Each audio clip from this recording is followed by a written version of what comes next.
हुए हैं, मैं उनका ही रुख कर लेता हूं। शुभंकर भट्टाचार्य मेरे साथ प्रवक्ता टीएमसी इस वक्त जुड़े हुए हैं, और उनके अलावा कांग्रेस की प्रवक्ता मीता जी मेरे साथ जुड़ी हुई हैं, विमल सिंह बीजेपी प्रवक्ता, और मेरे साथ विपिन शर्मा सीनियर जर्नलिस्ट जुड़े हुए हैं। सबसे पहले मैं शुभंकर जी आप ही का रुख करूंगा, टीएमसी के प्रवक्ता के तौर पर आप मेरे साथ जुड़े हैं। शुभंकर भाई, ये बशीरहाट की तस्वीरें हैं, हाकिमपुर जो हमारे संवाददाता बता रहे हैं, और इसी वक्त की तस्वीरें हैं, लाइव वो बात कर रहे थे। एसआईआर की प्रक्रिया पहले भी होती रही है, अभी भी हुई है, कुछ दिन पहले आप लोगों ने अप्रोच भी किया था सुप्रीम कोर्ट में, लेकिन अभी पश्चिम बंगाल में इस प्रक्रिया को लेकर टीएमसी के क्या रिजर्वेशंस हैं, टीएमसी के क्या क्वेश्चंस हैं, और टीएमसी को क्यों लगता है कि इस एसआईआर का प्रोसेस किसी भी तरीके से वोटर्स के बीच में कुछ गड़बड़ी के इरादे से जुड़ा हुआ है। ये 2 मिनट्स स्टार्ट्स नाउ। शुरू में मैं सबको बराबर 2-2 मिनट दूंगा, और उसके बाद हम डिस्कस करेंगे। मैं चाहता हूं कि हम बहस ना करें, हम डिस्कस करें। शुभंकर जी आप शुरू कीजिए। बिल्कुल, आपने 2 मिनट कहा है, मैं 2 मिनट देख के बताऊंगा। मैं उससे ज्यादा दे दूंगा आपको, प्लीज कंटिन्यू। जी, देखिए, सबसे पहले जो अभी आपके यहाँ पे संवाददाता रनिक दत्ता जो वहां से दिखा रहे थे, पहले तो मैं उस भाषा को बहुत क्लियर करके बताता हूँ। शुभंकर भट्टाचार्य हूँ, बंगाली हूँ, तो बार बार आप जो जैसे दिखा रहे हैं, जो बातें उनसे पूछी जा रही है उसमें 2 बातें थी। नंबर 1 पूछा जा रहा है कि आप कब से यहाँ पे हैं। इन सबने आपको, ज्यादातर लोग बता रहे हैं कि 2 साल से हम यहाँ पे हैं। दूसरी बात, एक बात सब लोग कह रहे हैं कि हम किसी भी पार्टी से हम लोग कांटेक्ट में नहीं आए हैं, और क्योंकि हमारे पास कोई कागज नहीं बना है, किसी सरकारी या गैर सरकारी व्यक्ति ने हमारा कोई कागज नहीं बनाया है, इसलिए हम लोग यहाँ पे बैठे हुए हैं। ये 2 बातें हम लोग के भी सामने आई। तो पहली बात कि एसआईआर जिनके लिए हटाने की बात की जा रही है, इनका नाम तो है ही नहीं, क्योंकि इनके पास कोई दस्तावेज ही नहीं। पहली बात, इनका एसआईआर से कोई मतलब ही नहीं। जब नाम ऐड ही नहीं हुआ है तो उसको हटाने की कोई बात नहीं। अब मैं बताता हूं कि इसके पीछे कारण क्या है, ये लोग क्यों बैठे, क्यों इस तरीके से आते हैं, कैसे करके। तो आपको पता होगा कि बांग्लादेश और आसाम से जुड़े हुए जो बॉर्डर हैं, जो बांग्लादेश के साथ वेस्ट बंगाल और आसाम से जो जुड़े बॉर्डर हैं, जिसको कहते हैं अनफेंस्ड बॉर्डर, जिसमें कोई फेंसिंग नहीं की गई है, वो सबसे बड़ा जो हिस्सा है वो वेस्ट बंगाल की तरफ आता है। उसका कुछ हिस्सा आसाम में भी जरूर आता है, जिसको लेके हिमंता बिश्व शर्मा बार बार कहते आए कि साहब उसको जो है फेंसिंग के लिए हम लोग को जोर से काम करना पड़ेगा, क्योंकि वहां से कंटिन्यूअस लोग आ रहे हैं। हिमंता बिश्व शर्मा खुद कहते हैं, आप उसको गूगल पर सर्च कर सकते हैं। अब बात आती है कि ये काम किसका आता है, यह हमें बताने की जरूरत नहीं है कि बॉर्डर फेंसिंग से लेके बॉर्डर से रिलेटेड कोई भी मैटर आता है, वो काम जो है वो आपके होम मिनिस्ट्री के अंडर में आता है। उनको पता होना चाहिए। फॉरेन अफेयर्स का जो मैटर था, जो सॉल्व करने की बात थी, 2000 अगर आप 19 की बात करें तो आपको याद होगा, जिसमें हम लोगों ने तकरीबन जो लैंड रिकंसिलेशन जो होता है 2 देशों के बीच में, उसमें तकरीबन 10,000 स्क्वायर हेक्टेयर की जमीन हम लोगों ने बांग्लादेश को दे दी, और जिसके एवज में सिर्फ 3,000 स्क्वायर हेक्टेयर की जमीन हम उनसे ले पाए। तो ये किसकी फेलियर है, ये भी हमको बताने की दरकार नहीं है। और जो अनफेंस्ड जो इलाका पड़ा हुआ है, उन इलाकों में ऐसे शहर, ऐसे गांव बन चुके हैं जिसमें एक दरवाजा जो है वो पश्चिम बंगाल में खुलता है, तो पिछला दरवाजा जो है वो बांग्लादेश में खुलता है। ये मैटर बहुत दिनों से रिजॉल्व होने की बात आ रही है, और इसको लेके कई बार ममता दीदी इसको लेके जो है सेंट्रल गवर्नमेंट को लिखती आई थी। उस समय कोई बात नहीं आई। अचानक एसआईआर को जो डाला जा रहा है, जहां पे हम लोग आपत्ति है, वो तो इन लोगों से है ही नहीं। एसआईआर की बात की किया जा रही है कि जो यहाँ पे ऑलरेडी स्थापित लोग हैं, उनके लिए आपने क्या किया। आप जिनके पास डॉक्यूमेंट की जो कमी पड़ रही है, आपने जो सीरीज ऑफ डॉक्यूमेंट उनसे मांगा है, किसी के पास अगर नहीं उसको मिल पाता है, आप उसको सीए कैंप में भेज रहे। सीए कैंप में क्यों भेज रहे, मैं जानना चाहता हूं, उससे क्या होगा। सीए कैंप बना किस लिए था। बार बार ये तो एक नैरेटिव फैलाया जा रहा था कि सीए तो बेसिकली ये किसी से नागरिकता छीनने का तो जो चीज है नहीं। सीए था किसी को नागरिकता देने के लिए, जहां पे हिंदू प्रताड़ित किए जा रहे जिन देशों में, वहां के हिंदुओं को, ताकि हम जो है उनको नागरिकता दे सके। यही बात तो कही जा रही थी, हम नहीं कह रहे हैं, ये कंटिन्यूसली अमित शाह जी खुद कह रहे थे, ये कंटिन्यूसली मोदी जी खुद कह रहे थे। लेकिन फिर आप सीए कैंप में जाके उसको क्यों भेजा जा रहा है, उससे उसका क्या प्रक्रिया जा रही है। तो ये दो मतलब आप जो दोहरी नीतियां जो चल रही हैं इसको लेके जो है टीएमसी की दिक्कतें हैं, क्योंकि एसआईआर का इस्तेमाल कैसे करके हो रहा है वो तो राहुल गांधी जी भी वही स्वर में बात कर रहे हैं, क्योंकि इलेक्शन का फिर फायदा क्या है? यहाँ तो इलेक्शन जो है यहाँ दो पार्टियों के बीच में नहीं हो रही है, यहाँ इलेक्शन तो जो है वो एक party plus election commission plus government mechanism, वो सारी चीजों को मिला लीजिए उसके बाद ठीक है, ऑपोजिशन आती है, ठीक वहां है पे जाके जो है शुभंकर दा, इलेक्शन होना है। शुभंकर दा, I hope I have given you 3 minutes, more than 3 now. आपने अपनी बात यहाँ पर रख दी कि ये इलेक्शन, आपका कहना है कि ये पार्टियों से भी अलग ये सारी चीजें जा रही हैं। मीता दीदी मेरे साथ, मीता चक्रवर्ती प्रवक्ता कांग्रेस इस वक्त जुड़ी हुई है। लेकिन शुभंकर दा, मैं जो अभी कह रहा हूं तुरंत काटिएगा मत, आप बाद में इसका जवाब दे सकते हैं। वो लोग ये भी कह रहे थे कि वो बांग्लादेश के हैं और 600 रुपए में वो यहाँ आए थे, किसको दिए थे, क्या दिए थे वो पता नहीं, वो अलग चीज है, लेकिन थे वो लोग भारत के बाहर के, 2-3 साल से यहाँ मौजूद जरूर थे। मीता दीदी, मीता दीदी, आ रहा हूं मैंने इसीलिए बोला, इसका जवाब आप रखिएगा बाद में। मीता दीदी, ये एसआईआर का जो प्रोसेस है, ये करने का जो जिम्मेदारी है वो ईसी के ही पास में है, कोई और कर नहीं सकता, करेगा इलेक्शन कमीशन ही। बिहार को लेकर सभी अप्रोच कर रहे थे सुप्रीम कोर्ट ने एंटरटेन नहीं किया, प्रोसेस जारी रहने दिया। आपको क्यों लगता है कि जब ममता दीदी कहती हैं कि यहां पर अगर ये प्रोसेस हुआ तो हम इसको अलाउ नहीं होने देंगे, हम इसको एक्सेप्ट नहीं करेंगे, किन चांसेस पे आपको लगता है कि सुप्रीम कोर्ट यहां आपको जगह देगा?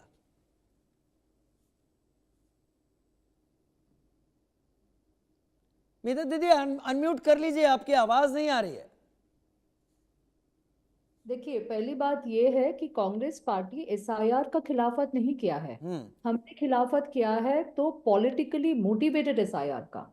देखिए, एसआईआर ये पहली बार तो हो नहीं रहा है, 2002 में भी एसआईआर हुआ था।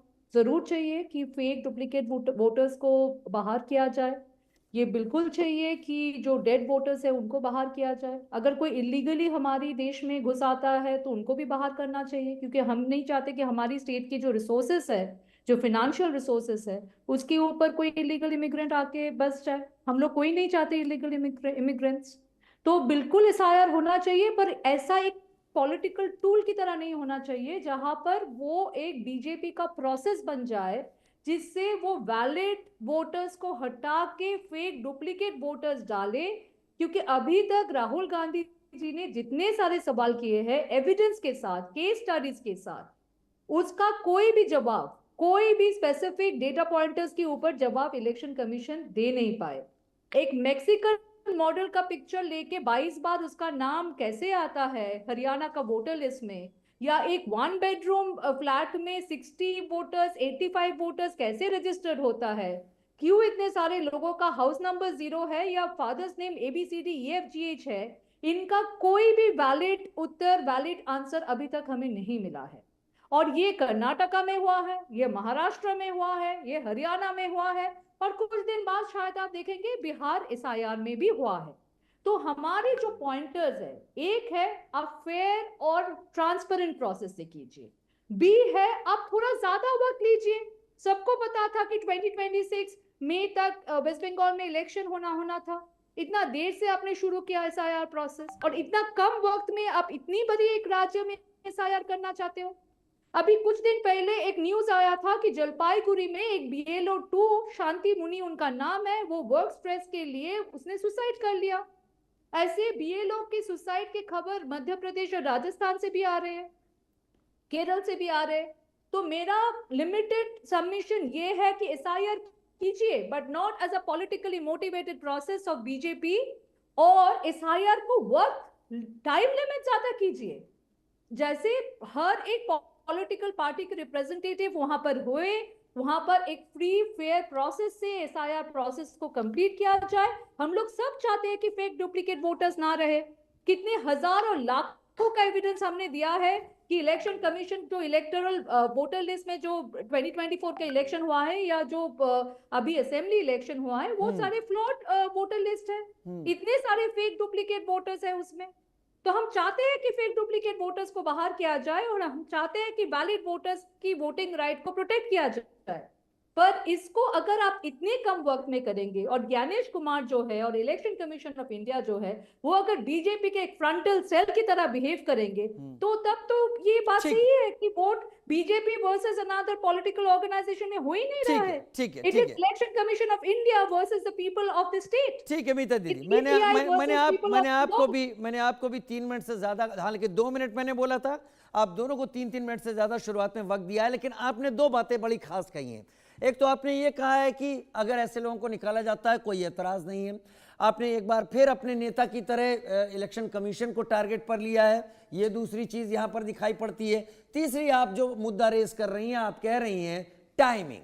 मैं तीनों चीजों को इस डिस्कशन में रखूंगा जरूर, अभी हम चर्चा जब आगे करेंगे। लेकिन मेरे साथ इस वक्त विमल सिंह, प्रवक्ता बीजेपी, जुड़े हुए हैं और मुझे बड़ा अच्छा लग रहा है कि हम सब लोग डिस्कस कर रहे हैं, हम आर्ग्यू नहीं कर रहे हैं एक दूसरे से।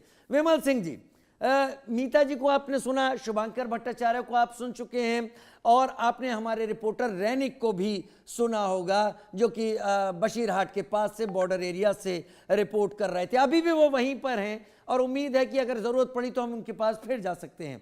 लेकिन ये चीज़ एक बार फिर निकल आई, क्या एक पेंडोरा बॉक्स बन गया है एसआईआर का इश्यू कि जब खुलेगा तब इस पर एक डिस्प्यूट होगा?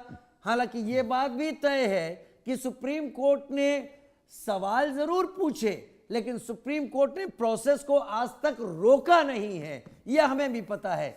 अब अगर ममता दीदी ऐसी बात कहती हैं, क्या आप लोग इसके लिए तैयार हैं?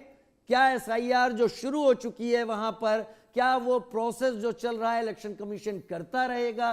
विमल जी। देखिए राजीव जी, सबसे पहले कि एसआईआर क्या है वो हमें समझना चाहिए। एसआईआर जो है हमारे वोटर लिस्ट का एक शुद्धिकरण है, और ये पहले भी हो चुका है। और एसआईआर जो है representation of people act 1951 26/3 election commission को अधिकार देता है कि आप जब चाहे आप एसआईआर करा सकते हैं, और ये पहले भी हो चुका है। चाहे मैं बात करूं 1952, 57, 1961, 1965, 1966, 83, 84, 1989, 1992, 1993, 2002, 2003, 2004 तक ये एसआईआर चला है। राजीव जी, बधाई हो आपको कि अब मुद्दा जो है ईवीएम नहीं है, इलेक्शन कमीशन नहीं है, अब इनका मुद्दा जो एसआईआर हो चुका है। जैसे जैसे चुनाव आते हैं राजीव जी, वैसे वैसे विपक्ष का मुद्दा जो है बदलता जाता है। पहले जो इनका जो मुद्दा था वो ईवीएम था, उससे पहले प्रशासन था, उसके बाद ये आया कि जो है ईवीएम में जो है बैटरी खराब हो रही है, फिर एसआईआर आता है। तो मैं कहना चाहता हूँ एसआईआर एक जो है हमारे वोटर लिस्ट का शुद्धिकरण है। बहुत सारे ऐसे लोग होते हैं जो कई जगह वोट पोल करते हैं, कोई दिल्ली में रह के जो बिहार में भी वोट पोल करता है, और कई होते हैं कि जो दिवंगत हो जाते हैं लेकिन उनके नाम पे फर्जी वोट डाला जाता है। राहुल गांधी ने जो है इस पे सवाल उठाया, इलेक्शन कमीशन ने कहा ठीक है, अगर आप गलत है, आपने बोला है कि ये गलती है, तो हम गलती सुधारने के लिए एसआईआर प्रक्रिया ला रहे हैं, और हम गलती सुधारे, इससे तो विपक्ष को जो है खुश होना चाहिए। मैं आऊंगा, सुनिए Meeta ji, let him complete his time and then I will come. दोनों लोग की अब बात में बता देना चाहता हूँ। पहली चीज, मैं ममता बनर्जी जी का एक बयान पढ़ के सुना देना चाहता हूँ। जब ममता बनर्जी जी जो है लोकसभा में सदस्य थी, तो उन्होंने 2005 में कहा था कि infiltration of Bengal has become a disaster, कि जिस तरीके से बंगाल में घुसपैठिए आ रहे हैं वो बहुत बड़ी गंभीर समस्या हो चुकी है। उसके बाद जो है 2018 में कहती हैं कि जिस दिन अंतर्राष्ट्रीय प्रवासी दिवस होता है, कि आज अंतर्राष्ट्रीय प्रवासी दिवस है, मानवीय दायित्व को निभाते हुए प्रवासियों को हम आश्रय देने का काम करेंगे, ये ममता बनर्जी ने कहा। कोशिश करेंगे, जो शरण की तलाश में है उनकी मदद करेंगे, जहां हो सके वहां संभव करेंगे। सुनते रहिएगा पूरी बात। उसके बाद उन्होंने जो है 2024 में कहा था कि उन्होंने चेतावनी दी थी कि मैं अपना जान लगाने के लिए तैयार हूं, लेकिन किसी को भी घुसपैठियों को डिटेंशन कैंप नहीं जाने दूंगी, ये बाकायदा ममता बनर्जी ने कहा था। दूसरी बात उन्होंने 21 जुलाई 2024 में कहा था शहीद दिवस रैली में, कि अगर असहाय लोग बंगाल का दरवाजा खटखटाते हैं, वो किसी भी जो है देश के रहने वाले हो, हम उसको बंगाल के अंदर आश्रय देंगे, ये ममता बनर्जी जी ने कहा। इसके बाद जो है उन्होंने कहा था कि आतंकवादी इस तरीके से आश्वासन गलत फायदा उठा सकते हैं। बहुत सारा ऐसा बयान है जिसमें जो है ममता बनर्जी जी जो है हमेशा घुसपैठियों को बचाने का प्रयास करती है, और हमेशा जो है घुसपैठियों को आश्रय देने की बात ममता बनर्जी कहती है। अभी आपने एसआईआर में भी देखा, बहुत सारे ऐसे जो है लोग हैं जो बांग्लादेश से आए हैं, जो बंगाल के अंदर जो है अपना वोट पोल करते हैं, गलत तरीके से उनका वोटर लिस्ट बना हुआ है। तो मैं कहना चाहता हूं ऐसे वोटर लिस्ट को हटाने का काम जो है इलेक्शन कमीशन कर रहा है, और इसको बचाने के लिए जो है ममता बनर्जी जी का बयान आपने सामने देखा है कि ऐसे लोगों को वोट नहीं करने देंगे, उस तरीके से उन्होंने बयान किया है। ठीक है, आपने अपनी बात रखी। मुझे खुशी है कि मैंने आप सबको अपनी बात रखने के लिए बराबर समय दिया है और आप लोगों ने भी अपनी बात को रखा है, ये बहस में नहीं उलझा है। अब मेरे पास इस वक्त विपिन शर्मा जी हैं सीनियर जर्नलिस्ट के तौर पर। विपिन जी, अभी विमल जी ममता बनर्जी जी का बयान कोट कर रहे थे जो संसद की बात थी। मैं बाहर के बयानों की बात नहीं करता, वो राजनीतिक बयानों की श्रेणी में रहते हैं, वो कोई भी रुख ले सकते हैं, उसको लाना खींचना वो सारा अलग बात है। लेकिन मुझे श्री प्रकाश जायसवाल जी जो कि 2002 की शायद 3-4 ऐसी, मैं थोड़ा सा कंफ्यूज हो रहा हूं, उसके लिए क्षमा चाहता हूं, लेकिन उन्होंने तब कहा था कुछ 1,10,00,000 के करीब का आंकड़ा संसद में रखा था कि बांग्लादेश के घुसपैठी हैं। किरण रिजिजू जी ने अभी कुछ साल पहले इसे 2 करोड़ से कुछ ज्यादा की संख्या में तब्दील किया था। यानी मानते हम सभी हैं कि घुसपैठिए मौजूद हैं, मानते हम सभी हैं कि ये सारे लोग यहां पर मौजूद हैं। क्या विपिन शर्मा जी, इलेक्शन कमीशन के पास ये राइट है कि वो एसआईआर कराए, लेकिन जब चाहे कराए? ये समय कुछ भी हो सकता है, और अगर ऐसा है लिखित में तो फिर इस पर बवाल क्यों? देखिए, ये आज की चर्चा बड़े अहम मुद्दे पे है, क्योंकि अगले वर्ष बंगाल में चुनाव होगा और हमने पहले भी देखा 2021 का जो चुनाव था, जो देखने को मिला, बहुत कुछ हुआ, और यहाँ तक कि लोगों ने बोला कि रक्त चरित्र की राजनीति, और यहाँ पर उसमें कोई पीछे रहा नहीं, बयानवीरों की कोई कमी नहीं रही।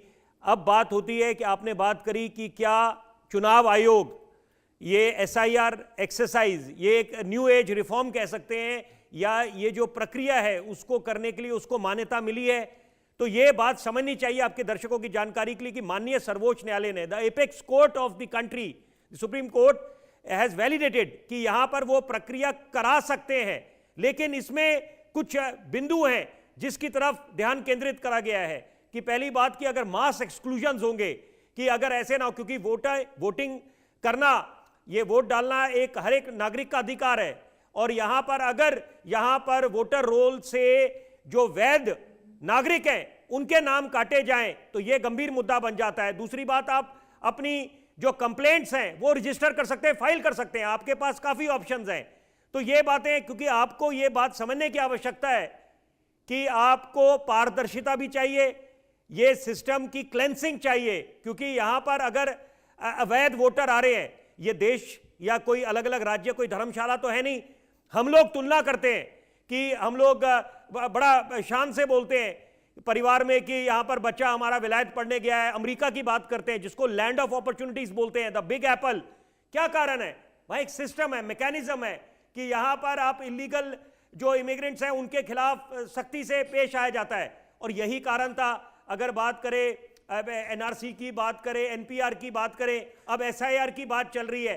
प्रक्रिया में यह लोकतंत्र की खूबसूरती है कि विपक्ष को पूरा हक बनता है, अगर उनको कुछ कमी पेशी दिख रही है, उनको लग रहा है, जैसे कि बिहार में बोला गया 65 लाख वोटर की उनके नाम काट दिए गए, गंभीर मुद्दा है, उसकी जांच होनी चाहिए, निश्चित बात है। अब वो अलग बात है कि बिहार के चुनावों के परिणाम आ गए, जनता ने अपनी मोहर लगा दी है, क्योंकि अगर एसआईआर एक मुद्दा होता वोटर के दिमाग में, जहन में, तो निश्चित बात है कि जो बंपर वोटिंग हुई है वो सत्ता पक्ष के खिलाफ होती, एनडीए के खिलाफ होती। ऐसा नहीं हुआ। दूसरी बात है कि यहां पर अगर जो चुनाव से एक दिन पहले 2 चरण का जो चुनाव था 6 और 11 तारीख को इस महीने नवंबर में, तो 5 तारीख को माननीय नेता प्रतिपक्ष ने जब प्रेस कॉन्फ्रेंस करी, प्रेस वार्ता करी, वहां पर उम्मीद थी कि आप कुछ शायद बिहार के संदर्भ में कुछ बात करेंगे, हरियाणा की बात हो रही थी।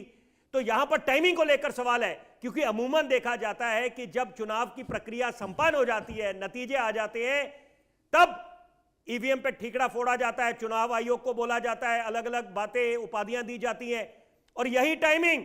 अब मैं आता हूं सत्ता पक्ष पे कि विपक्ष को पूरा हक बनता है। जायज सवाल है कि आपको पता था कि चुनाव की प्रक्रिया होने वाली है, ने यहां पर आप जून में जाके एसआईआर की प्रक्रिया कर रहे हैं, Exactly. मास एक्सक्लूजन हो रहे हैं, तो ये इस पे जवाबदेही बनती है।